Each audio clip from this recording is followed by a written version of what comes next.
Bizim orada çok belalı bir dağ var, yazın kışın başı paslanır dur oy oy.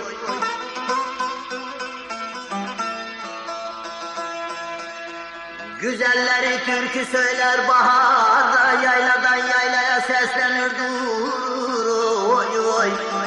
De zalim, de zalim, de zalim, de zalim, de zalim, de zalim. Kalem yok ki yazalım, gurbet eli gezelim.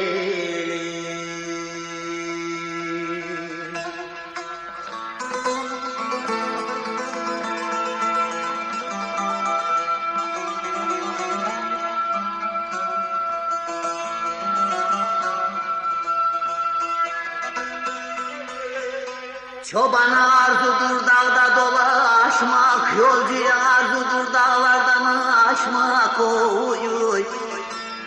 Gülden vala örter, çiçekten yaşmak, taze gelin gibi süslenir dur oy oy. Ha dağlar de dağlar, o dağlar güzel dağlar oy oy oy oy. Süslenir durur.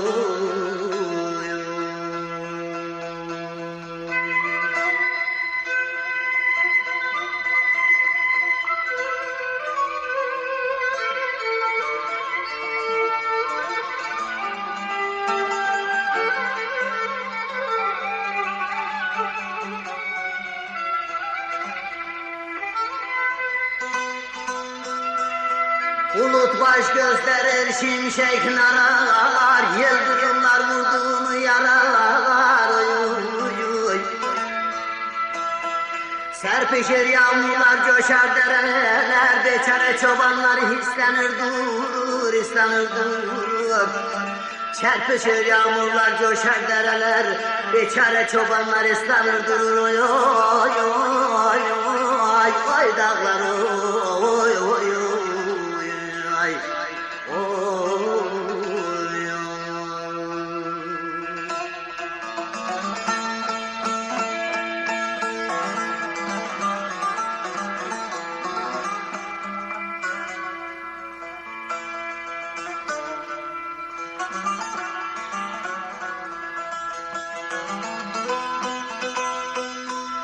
Reyhane dağların suyundan içecek, bahar geldi dağlara kervanını çek oy oy oy. Birbirine cevap verir mor çiçek, arılar balından beslenir durur oy oy oy. Birbirine cevap verir mor çiçek, arılar bal ile beslenir durur oy. Ele de zalim de zalim de zalim, kalem tutmaz yazayım, bizim dağda gezelim.